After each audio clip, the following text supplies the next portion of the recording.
Now, I've been making videos on Mercedes for quite a few years now, and there is one feature that I use in every single video. Have you spotted it? You can see it in all the videos if you look really closely. It's in this one here, and this one here. Yes, it's the cruise control and speed limiter functions found on the steering wheel, and I'll explain why I use them religiously as well, and also some hidden things you might not know about it. Both of these features, the cruise control and limiter, do help maintain that speed limit set for the road, especially while I do stuff to camera like this. It's just one less thing to worry about. And there are a few hidden things that you guys ought to know about these two functions, which I'll share toward the end of the video. But first, let's talk about how they work.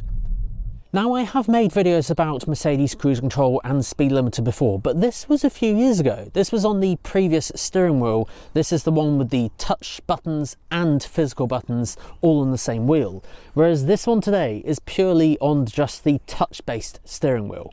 There's a separate video for that in the description down below, and also, if you are one of the lucky ones and you have the driving assistance package, lucky you, that's the adaptive cruise control. There's a separate video for you as well. This is purely basic cruise control and basic speed limiter.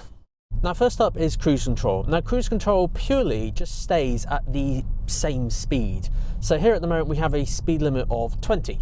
So if I enable this, and don't worry, I'll show you how to do this in a second.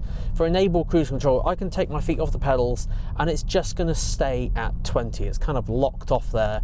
Of course, I still need to do the steering, and of course, if the road conditions change, like say there's a roundabout or a crossing here, I put my foot on the brake and I cancel it basically and control the speed that way. Cool, you've heard of cruise control before, but what is a limiter? Well, basically a limiter means you still have to use the pedals. So compared to cruise control, where you can take your feet off the pedals, but obviously monitor the situation and you can cancel it as and when, with the limiter, if I enable this now and set it at 20, I still have to drive using the pedals. So I can still brake and slow down like this, I can still accelerate, but the car won't let me. If I put my foot to the floor here, it literally won't go above 20 miles an hour. So that is the main difference really when it comes to cruise control and speed limiter. Cruise control, you can take your feet off the pedals and it will stay at the same speed, whereas speed limiter means it won't let you speed, but you still need to use the pedals and operate them. Okay, so let's run through all of these buttons on the steering wheel. Now, they're located on the bottom right hand corner of the steering wheel down here, and you'll see cruise, lim, set, res and cancel. But the one thing that you want to take away from this video is that they all work from left to right. So basically you just use these from left to right the same way most of us read. So first up we have cruise control and lim, so the little kind of speedometer there with the arrow, and lim in capital letters. Then the next buttons are set, and this is how you can increase the speed or decrease the speed. After this we have res with a little hidden thing which I'll share with you later, but res stands for resume. And then finally, most important one is cancel. But of course, if you're using cruise control, the brake pedal will also cancel, which I'll show you in just a second. Now, just showing you on the screen, if I press cruise control, you'll see up here, the symbol has now changed to the grey symbol there, and then lim. This is how you toggle between the two. Now, one very important factor here is that grey is off, and if you then press the set button, green now means it's on. And you'll notice as well, as you adjust this, you can see it'll go up like this and then go down like this, also on the speedometer on the left there as well, and it's going up in 5 mile an hour increments like this. That's what happens when you press it. If you swipe it kind of like this, they'll go up in ones. So if you wanted to do the max speed limit of the road 70 plus 10% or back down to 70 or even 80 or 90, in fact, believe it or not, it actually works from about 15 miles an hour. So if we go all the way down here, 15 miles an hour, all the way up to 133 miles an hour to be precise. I believe that Mercedes AMG vehicles actually go up to 150, but yeah, capped at 133 for my car. But there again, speed limit in the UK is only 70 anyway. And of course, as I mentioned, cancel button is how you cancel it. So let's take this out on the road and show you what it's like actually on the dual carriageway with all of this in action. So as I mentioned, you choose what you want first, and then you of course set your speed. So I'm going to say let's do cruise control. So tap cruise control and then set your speed. So I'm going to get up to 70 first, Just get out on the dual carriageway, and then let's do set. So now we're doing 60 miles an hour like this. Now if I want to increase it to 70, you can either swipe up like this and it'll go up in 1 mile an hour increments, like that, or swipe down to slow it down, or press it in to go up in 5s. So 70 only requires 2 clicks from where I was. And as it's cruise control, you can take your feet off the pedals and it will just stay at 70 miles an hour like this. Now, if you need to cancel it, you can put your foot on the brake pedal and it will cancel, just like this. Or, if I put it back on, if you need to cancel it with the button, there's a cancel button just there on the bottom right. So cancel, same thing. Now, what is particularly useful is if you need to stop it temporarily, you can actually resume your last speed. So notice at the moment it's grey. Grey is off and of course green is on. So if we go around this roundabout here, I'm just going to go back exactly the same way.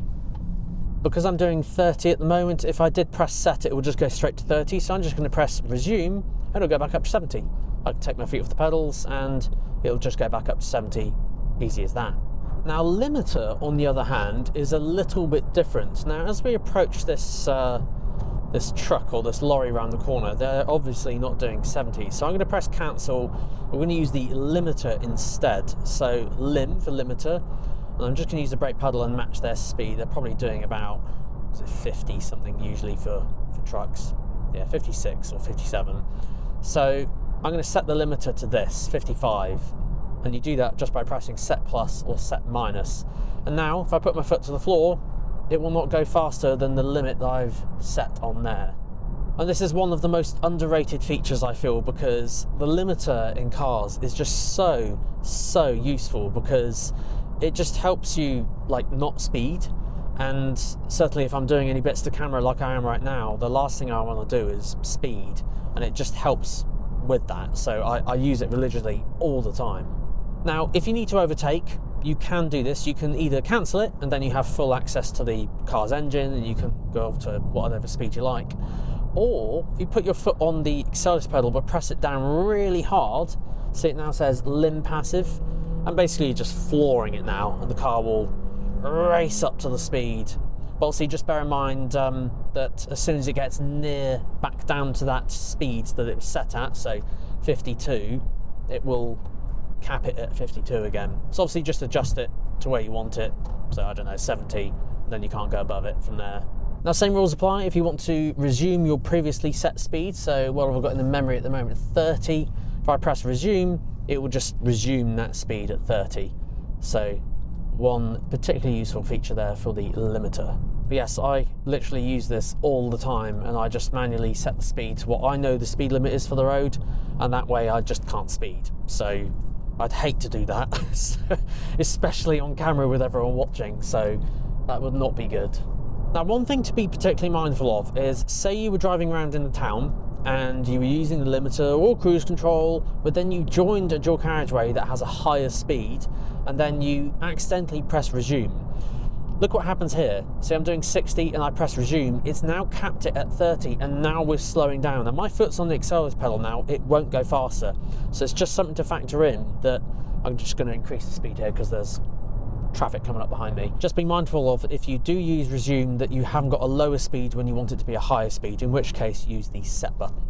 Now I did mention about a hidden feature which I have mentioned before in previous videos, but as this is a dedicated cruise control and speed limiter video, I wanted to let you know this hidden feature, and that is on the resume button. Now if you look really closely at the resume button, it says res and then / like a traffic sign symbol.